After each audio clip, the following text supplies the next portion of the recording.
agaasimaha guud ee diinta awqaafta Soomaaliland Sheekh Salebaan Siciid Cali ahna maareeyo hore ama shidaalka Berbera ayaa maanta masaajidka Khalid bin Walid ee magaalada Berbera ka soo jeediyay khudbad qiimo leh sidoo kale Sheekh Salebaan Siciid Cali waxa kale oo ka hadlay khudbadan booyad khamri oo leeyahay ciidanka booliska Berbera ay qabteen oo ninkii darawalka wakiilka uga ahaa Sheekh Salebaan Siciid Cali uu soo saaray khamri isagoo Sheekh Salebaan Siciid Cali uu dhinaca iskaga didway eedahan loo soo jeedinayay dhex maray magaalada Berbera waxaana hadaladiisii kamid ah waxa magaalada lagu wadaahiyay iyo website-yada iyo meelaha qolo qortaaba Sheekh Salebaan baa gaarigiisa khamri keenay magaaladii nin sheekh ay warramay sheekh weyn masaajid tukiya markaas wuxuu yiri Sheekh Salebaan uu yar waraystay markuu waxoogaa aan sheekaysanay baan telefoon soo diray kale aan ka soo diray garan maahay masuul salaamu alaykum wa alaykum salaam wa sheekh hebel iska waran waa sheekh markaan waa fiicanahay masuul dawr kale ma jireen sheekhi loo jiray Sheekh Salebaan gaarigiisa ba khamri lagu qabto uu xidhay sheekhi ma xidhan buushi ninkii anigii uu ila taagay minbarkii baan ka sheegaya masaajidka dameel been laga sheego ma uu yaawayo ninkii baa igu yiri uu iska adkaysto telefoonkiisa iska dhigo uu ii sheekay markaan u shaahaynay kadib uu iga sheekay waxa ku dhacay walaalayaal ilaahay subhanahu wa ta'ala warkana la iska hubsado sidoo yahayna ha loo sheego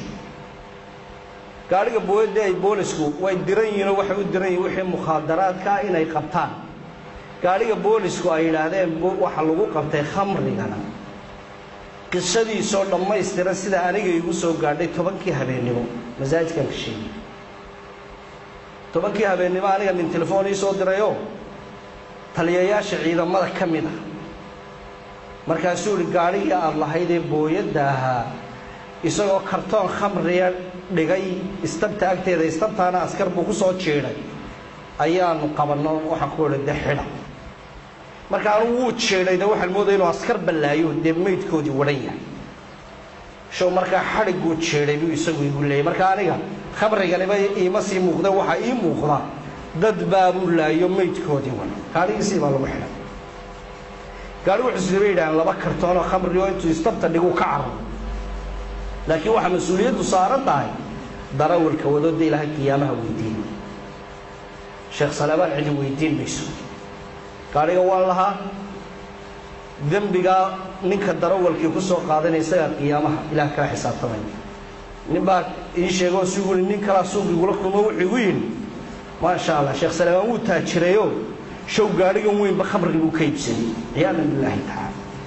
la ma kan nabadgelay warka baahiyay ilaahay ban horta iyaga caafis uu weydiinayna Allah caafiyo Allah saamaha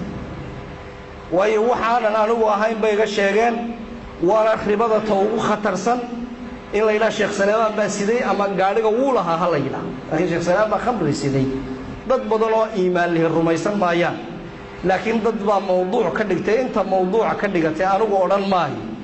ilaahayow hadaan sidina aniga calaamo iga muuji hadaan siday hadday sidii ay been sheegayaan iyaga ka muujiyeen waxaan leenahay ilaahow xumaanteedaba aniga iska badanay